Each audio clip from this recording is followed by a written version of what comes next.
के RG Kar medical college और अस्पताल में आरोप लगाए गए हैं। मीडिया को दिए गए एक इंटरव्यू में पीड़िता के परिवार ने आरोप लगाया है कि उन्हें बताया गया कि उनकी बेटी ने आत्महत्या कर ली है और उसके शव को देखने की अनुमति देने से पहले उन्हें 3 घंटे तक अस्पताल के बाहर इंतजार करवाया गया। पिता ने कहा कि जब उन्हें पहली बार अस्पताल से फोन आया तो अस्पताल के अधिकारियों ने कहा कि उनकी बेटी ने आत्महत्या कर ली है और उन्हें तुरंत वहां आना चाहिए। वहीं पिता के मुताबिक कोलकाता पुलिस को संदेह था कि ये आत्महत्या है, लेकिन बाद में उन्होंने अपना स्टैंड बदल दिया। मीडिया रिपोर्ट के मुताबिक माता पिता के साथ अस्पताल गए रिश्तेदारों में से एक ने कहा कि पीड़िता की मां अपनी बेटी के बारे में जानने के बाद बेसुध हो गई थी। रिश्तेदार ने आरोप लगाया, जब वे अस्पताल पहुंचे तो उन्हें 3 घंटे तक बाहर इंतजार करना पड़ा। 3 घंटे बाद उन्होंने पिता को अंदर जाने और उसका शव देखने की अनुमति दी। उन्हें केवल एक तस्वीर क्लिक करने की अनुमति दी गई, जिसे उन्हें बाहर आने पर हमें दिखाया। उसके शरीर पर कोई कपड़ा नहीं था, उसके पैर 90 डिग्री अलग थे। ऐसा तब तक नहीं हो सकता जब तक कि पेल्विक गर्डल टूट न जाए। वहीं पीड़िता के माता पिता और रिश्तेदार की बातें सुनने के बाद प्रियंका चतुर्वेदी ने कहा कि पीड़िता के माता पिता ने जो कुछ झेला उसका ये सबसे दिल दहलाने वाला वर्णन है। फास्ट ट्रैक कोर्ट को न केवल आरोपियों को बल्कि उन सभी को भी सजा देनी चाहिए जिन्होंने इसे आत्महत्या बताकर जघन्य अपराध को छुपाने की कोशिश की। वहीं इस मामले पर आप सांसद स्वाति मालीवाल ने लिखा, इस पीड़िता का दर्द पूरे देश का दर्द होना चाहिए। आज किसी और की बेटी है, कल किसी भी घर से हो सकती है। बता दें, पश्चिम बंगाल में एक सरकारी हॉस्पिटल में महिला चिकित्सक के साथ कथित रेप और उसकी हत्या की घटना की जांच के लिए सीबीआई के वरिष्ठ अधिकारियों की एक टीम 14 अगस्त को सुबह कोलकाता पहुंची। आरजी मेडिकल कॉलेज और अस्पताल के सेमिनार हॉल से 9 अगस्त को ट्रेनी डॉक्टर का शव बरामद हुआ। खबरें थी कि 31 साल की ट्रेनी डॉक्टर के साथ रेप किया गया था और बाद में हत्या कर दी गई थी। इसके बाद ऑटोप्सी रिपोर्ट में भी महिला को यातना दिए जाने की बात सामने आई।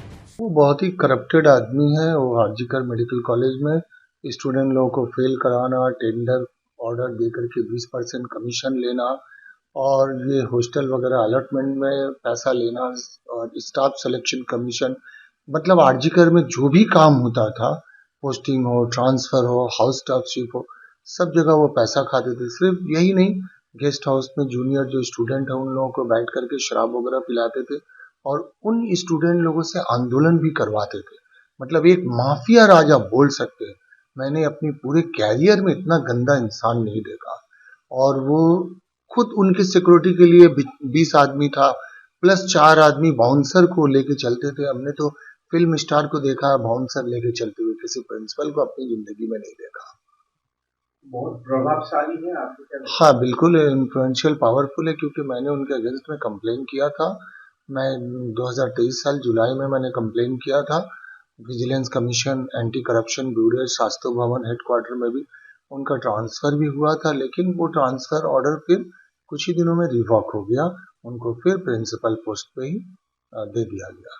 वो रिजाइन देना चाहते थे, लेकिन ये सब नाटक था, ये खेल था उनका। मैंने बताया ना, कुछ उनका पेट स्टूडेंट है जो उनके लिए आंदोलन करते हैं। आंदोलन भी वो खुद करवाते हैं पावरफुल होने के लिए, अपना इन्फ्लुएंस बढ़ाने के लिए, गवर्नमेंट के साथ नेगोशिएट करने के लिए।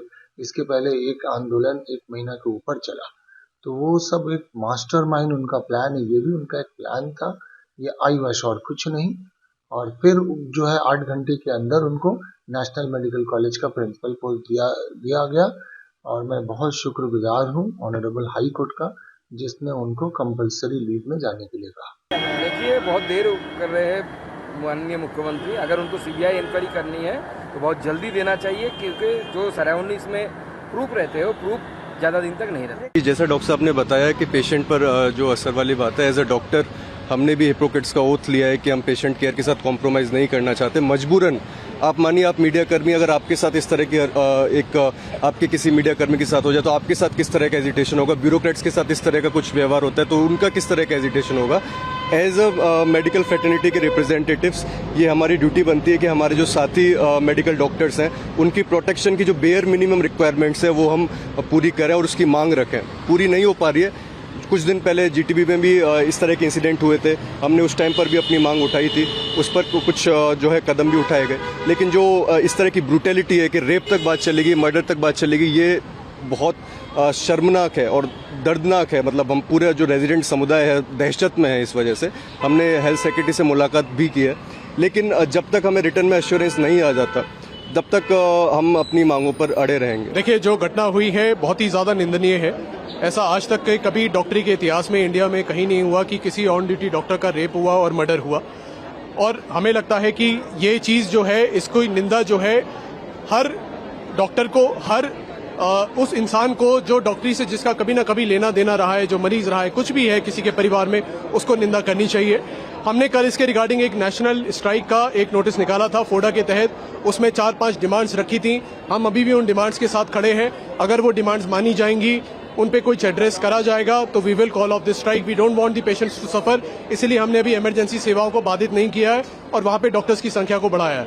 क्या-क्या मांगे हैं, एक बार अगर आप बता दें। मांगे जैसे हमारे लेटर में है, सबसे पहली मांग तो जो एपिसेंटर है इस पूरे आंदोलन का, वो आरजी कर मेडिकल कॉलेज कोलकाता है। वहाँ के जो डॉक्टर्स ने मिला जुला के एक डिमांड ड्राफ्ट तैयार किया है सारी मांगों का। कल शाम की प्रेस रिलीज में वो आप लोगों के पास होगा, हम भी शेयर कर देंगे। वो मांगे पूरी होनी चाहिए। उसमें सबसे इंपॉर्टेंट मांग है कि उनके साथ सीबीआई इंक्वायरी करी जाए, कोई सेंट्रल एजेंसी जांच करे जो निष्पक्ष हो। एक ये मांग है। उसके अलावा उनकी मांग है कंपनसेशन की। हैरानी की बात है कि अभी तक जो मृतक है और मृतक का परिवार है, उसको कोई भी कंपनसेशन अनाउंस नहीं करा गया। कहीं बाढ़ आती है, कहीं आग लग जाती है, तुरंत कंपनसेशन अनाउंस हो जाता है। यहाँ पे कुछ अनाउंस नहीं हुआ। उसके अलावा उनकी कुछ लोकल इंस्टीट्यूट की डिमांड्स हैं जो उनके अस्पताल की हैं, वो भी पूरी होनी चाहिए। और उसके साथ हमारी जो एक जुड़ी मांग है पूरे देश की, वो central health care protection act पे कुछ जल्दी से जल्दी ठोस कदम उठाने चाहिए। जी, प्रिंसिपल जो है आरजी कर मेडिकल कॉलेज में इस्तीफा दे दिया, ये खबर अभी आ रही है। ये खबर हमारे पास भी आई है। हम लोग आरजी कर के साथ अभी संपर्क में बने हुए हैं। जैसे जैसे आरजी कर इस चीज़ में आगे बढ़ेगा, हम लोग भी बढ़ेंगे। इस पे हम लोग का नियम तय है। आरजी कर अगर स्ट्राइक से हटेगा, हम भी हट जाएंगे। आरजी कर की मांगे पूरी होनी चाहिए प्राइमरीली। जी, गवर्नमेंट मिनिस्टर जो है, हेल्थ मिनिस्टर, उनसे कोई बातचीत हुई है, मुलाकात हुई है, क्या है? हमारा संगठन अभी मंत्रालय से लगातार संपर्क में है। हम लोग बात कर रहे हैं। मंत्रालय ने अभी तक हमारा साथ ही दिया है और हमें पूरी उम्मीद है कि इस बार भी हमारी मांगों को अच्छे से सुना जाएगा और पूरा करा जाएगा। हमारी 3 मुख्य मांगे हैं। पहली तो ये कि सीबीआई फास्ट ट्रैक पे जांच हो, क्योंकि स्टेट गवर्नमेंट की जो जांच है वो बहुत बायस्ड है। वो किसी भी निर्दोष को पकड़ के और हमें प्रूफ करना चाह रहे हैं, हमें चुप कराना चाह रहे हैं, बट वो नहीं होने देंगे। 2 से 3 लोगों ने ये काम किया है। ये गैंग रेप मर्डर का मामला है, निर्भया पार्ट 2 है।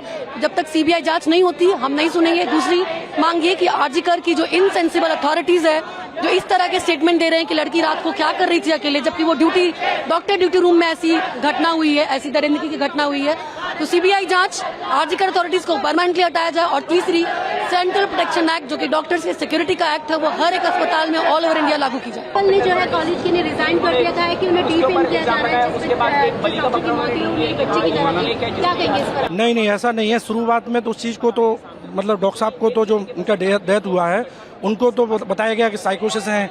उन्होंने मतलब उसको अलग अलग तरह के आरोप लगाए गए। मतलब शुरुआत के वहाँ के कॉलेज के एडमिनिस्ट्रेशन और वहाँ का पुलिस ने तो ये बता दिया कि अपने साइकोसिस, इसलिए उसने हत्या कर ली अपने से। तो इस सब चीज़ों को छुपाया जा रहा है। हमारा भारत सरकार और बंगाली गवर्नमेंट से अनुरोध है कि हम डॉक्टरों को इंसाफ मिले और जो हमारा प्रोटेक्शन एक्ट है उसको लागू किया जाए और इसको ईमानदारी से इन्वेस्टिगेशन करके न्याय मिले। अभी आज की डेट में पूरे ऑल इंडिया में स्ट्राइक चल रही है। हम लोग स्ट्राइक जब तक चलेगी, जब तक हमें न्याय नहीं मिलेगा।